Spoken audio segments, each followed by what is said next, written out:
नमस्कार साथियों, आज की यह कहानी एक ऐसी लड़की पर आधारित है जिसकी कहानी को सुनने के लिए आपको अपने दिल को मजबूत करके इस कहानी को सुनना पड़ेगा। तो शुरू करते हैं इस जबरदस्त मोटिवेशनल कहानी को जिसका शीर्षक है वो बुरके वाली। तो चलिए साथियों शुरू करते हैं। आज भी उस घटना के लगभग 30 सालों बाद किसी भी बुरके वाली औरत को देखकर मेरा दिल पश्चाताप की भीषण अग्नि से जल रहा था। वर्षों पहले मेरे द्वारा समय पर ना लिए गए एक फैसले ने काफी दिनों तक मेरे दिल को बहुत रुलाया। क्या मैंने दिल का फैसला दिमाग से लिया था? अगर हाँ, तो दिमाग की गलती के लिए दिल कब तक यह पीड़ा सहता?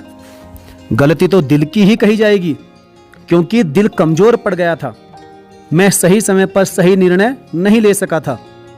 आज से लगभग 30 साल पहले मेरी पढ़ाई पूरी होने के बाद मुझे एक बहुत अच्छी कंपनी में मुंबई में नौकरी मिल गई थी। मुंबई माया नगरी, पर यह माया नगरी मुझे नहीं भरमा पाएगी ऐसा मुझे विश्वास था। इतने सालों तक स्कूल जीवन, कॉलेज जीवन हमेशा ध्येय बनाकर पूरे मन से पढ़ाई की थी, क्योंकि मुझे अपनी परिस्थितियों का आभास था। मुझे मुंबई नगरी में कंपनी की तरफ से रहने के लिए एक फ्लैट मिल गया था, जिसमें हम 4 लोग एक साथ रहते थे। सब कुछ अच्छा चल रहा था। उन्होंने मुझे पहले दिन से ही मुंबई की जीवन रेखा लोकल ट्रेन से परिचित करवा दिया था। मुंबई के लोगों का अनुशासन देखकर बहुत अच्छा लगा। कोई भी कैसी भी धक्का मुक्की नहीं। जहां भीड़ हुई वहां लोग तुरंत ही लाइन बना लेते थे। रोज बांद्रा से चरनी रोड तक का सफर जीवन मजे में बीत रहा था। एक दिन ऑफिस जाते समय मैं थोड़ा पहले ही स्टेशन पर पहुंच गया।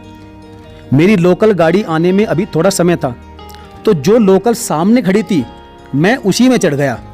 सुबह का समय था, ज्यादा भीड़ भी नहीं थी। अचानक से एक भीनी सी खुशबू ने मेरा ध्यान अपनी तरफ खींचा। मैं नजरें घुमाकर खुशबू का स्रोत देखने की कोशिश करने लगा कि यह खुशबू आखिर आ कहां से रही है।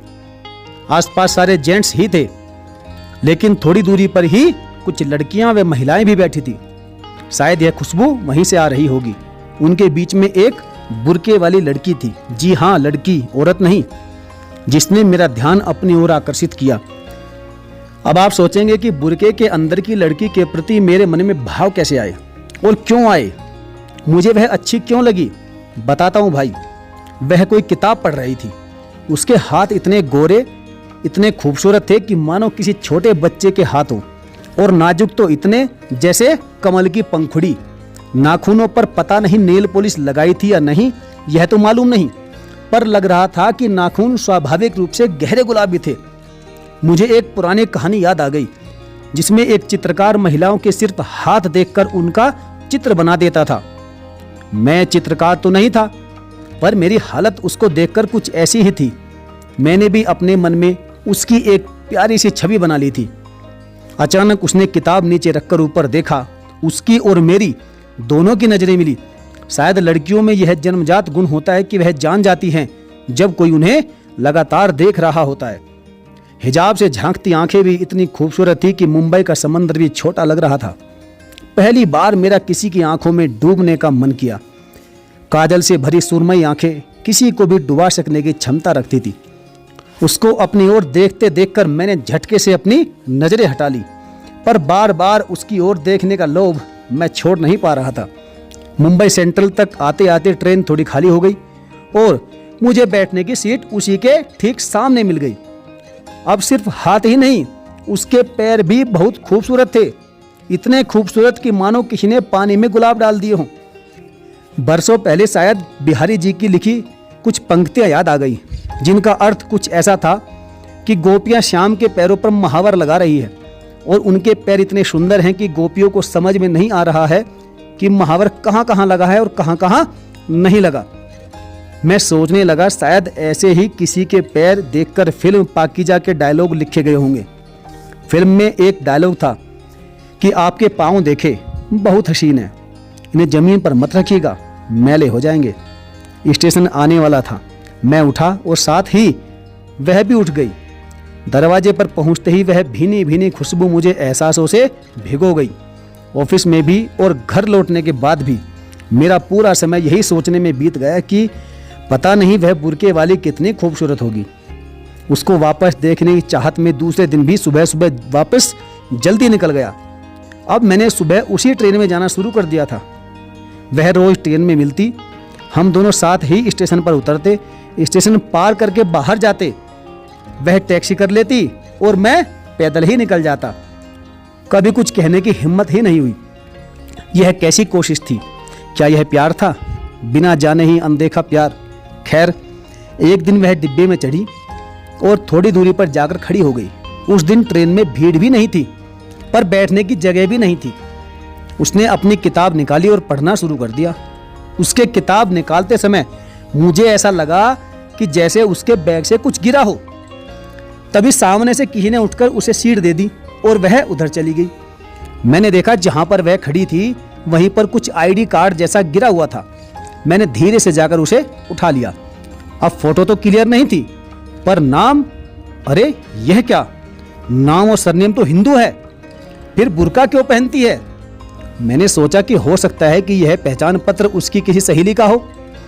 फिर मैंने आगे बढ़कर उसे उसका पहचान पत्र वापस किया तो उसने हल्के से गर्दन को हिलाकर सर झुकाकर धन्यवाद किया। हाय, मुझे तो लगा था कि आज तो उसकी रेशमी आवाज़ सुनने को मिल ही जाएगी। ऐसे ही कई महीने बीत गए। मैं रोज उसे देखकर प्यार से मुस्कुराता और मन ही मन खुश होता और सोचता कि कभी तो प्रतिक्रिया करेगी, बहुत हुआ तो ना बोल देगी। मैं तड़पता कि कैसे मैं अपनी भावनाएं उसको बताऊं। फिर एक दिन रोज की तरह हम साथ साथ ट्रेन में से उतरे, साथ साथ चलते हुए स्टेशन पार किया। स्टेशन गेट पर पहुंचकर वह रुकी और उसने मेरी आंखों में आंखें डालकर देखा, मानो कुछ पूछ रही हो। मैं भी उसी समय अपने दिल की बात उससे कह देना चाहता था, पर मैं कुछ बोलता उससे पहले ही उसने अपना हिजाब उठा दिया। हिजाब के उठते ही मैं बुरी तरह घबरा गया और मेरी तो चीख ही निकल गई।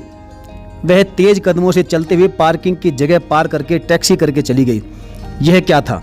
क्या हुआ? उसके चेहरे पर यह क्या हुआ? क्या वह जल गई थी? क्या उसे दहेज के लिए जला गया था? नहीं नहीं, ऐसा सुना है कि जलाने में अपने आप को बचाने के चक्कर में हाथ सबसे ज्यादा जलते हैं, पर उसके हाथ तो बहुत खूबसूरत हैं। फिर यह क्या हुआ था? क्या यह एसिड अटैक था? कभी मुझे पता ही नहीं चल सका, क्योंकि अपनी बदतमीजी के कारण मुझ में हिम्मत ही नहीं हुई कि मैं फिर से उससे आंखें मिला पाऊं। 2-3 दिन तो मैं इसी सदमे में ऑफिस नहीं जा पाया। यही सोचता रहा कि मेरे चिल्लाने पर उसे कितना बुरा महसूस हुआ होगा। आज भी मेरे चिल्लाने पर समंदर जैसी उसकी आंखों से उसके गालों पर ढुलक आए वे आंसू मुझे आज तक भी शर्मिंदा करते हैं। सत्यम शिवम सुंदरम पिक्चर देखकर मैंने शशि कपूर को कितनी ही गालियां दी थी, पर जब अपने साथ ऐसी घटना घटित हुई तो दिल ने निर्णय लेने से इनकार कर दिया। मेरा सारा प्यार न जाने कहां हवा हो गया। फिर 1 हफ्ते तक मैं उसके बाद वाली ट्रेन में ऑफिस जाता रहा। दिल और दिमाग दोनों ही निर्णय नहीं ले पा रहे थे। आखिरकार एक दिन हिम्मत करके अपने दिल और दिमाग दोनों को राजी करके सुबह सुबह मैं उसी ट्रेन के लिए पहुंच गया, लेकिन वह नहीं आई थी। ऐसे एक एक करके न जाने कितने महीने निकल गए, पर वह दोबारा मुझे कभी नहीं दिखी। उसने मुझे माफी मांगने तक का मौका नहीं दिया, हालांकि मैं उसकी माफी के लायक था भी नहीं। मैं आज भी यही सोचकर शर्मिंदा महसूस करता हूं कि वह बेचारी तो उस हादसे से लड़कर वापस जिंदगी जीने के लिए अपने आप को तैयार कर रही थी, पर मेरे कारण उसका हौसला कहीं वापस टूट न गया हो। जब कभी मैं बुर्के वाली किसी लड़की को कहीं पर देखता था तो मुझे अपने उस गुनाह की याद आ जाती थी। फिर एक दिन अचानक कुछ ऐसा हुआ कि वह मुझे मेरे ऑफिस के बगल वाले बाजार में दिखाई दी। मैंने उसे हिम्मत करके रोक लिया और किसी भी तरह से उसे मनाकर अपने ऑफिस तक ले आया और उसे तसल्ली से अपने ऑफिस में बैठाकर उससे बात की और घबराए हुए मन से उससे पूछने की कोशिश की कि आखिर तुम्हारे साथ यह कैसे हुआ और तुम्हारा इतना खूबसूरत चांद सा चेहरा कैसे खराब हुआ। यकीन मानिए साथियों, उसने जो कुछ भी कहा शायद वह सुनने की हिम्मत कोई नहीं कर सकता था। फिर मुझ में भी इतनी हिम्मत कहाँ थी कि उसकी आप बीती को सुन सकता था। उसने बताया कि उसके विवाह के 4 दिन पहले ही शहर के कुछ मनचलों ने उसके हाथ पैर बांधकर नीचता की सारी हदें पार कर दी और जब उनका मन भर गया तो उन्होंने किसी जहरीले केमिकल से मेरा चेहरा खराब कर दिया और मुझे बेहोशी की हालत में रात के अंधेरे में गांव की सुनसान गली में फेंक कर चले गए। इसके बाद जहां मेरा विवाह तय किया गया था उसने भी मुझसे विवाह करने के लिए मना कर दिया। माँ बाप ने उनसे बहुत मिन्नतें की लेकिन वे लोग नहीं माने। मेरा मन तो कई बार किया कि मैं आत्महत्या कर लूं, लेकिन मैंने अपने दिल और मन दोनों को मजबूत बनाए रखा। उस हादसे में मेरे पूरे चेहरे पर सिर्फ आंखें ही ठीक बची थी और इतना कहकर वह फूट फूट कर रोने लगी। उसने बताया कि तभी से वह बुर्का पहनती है। उसकी बातें सुनकर मैं भी कुछ देर तक सहम गया और कुछ नहीं बोल पाया। मुझ में तो उसे हौसला देने की भी हिम्मत नहीं थी।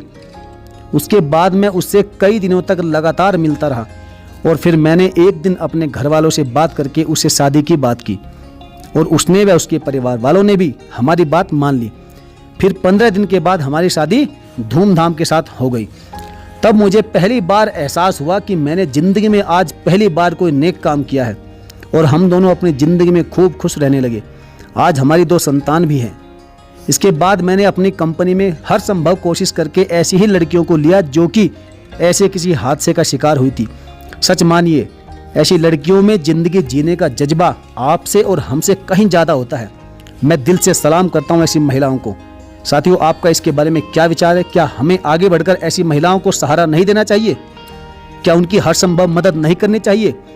आपका जो भी विचार है, आप अपना विचार कमेंट बॉक्स में जरूर लिखें। और साथियों, यदि चैनल को आपने सब्सक्राइब नहीं किया है तो सब्सक्राइब करके बेल आइकन को जरूर प्रेस करिए। यदि आपको कहानी अच्छी लगी तो वीडियो को अभी के अभी लाइक कर दीजिए। तो चलिए साथियों, मिलेंगे फिर किसी एक और दमदार कहानी के साथ। तब तक के लिए स्वस्थ रहिए, मस्त रहिए। धन्यवाद। जय हिंद।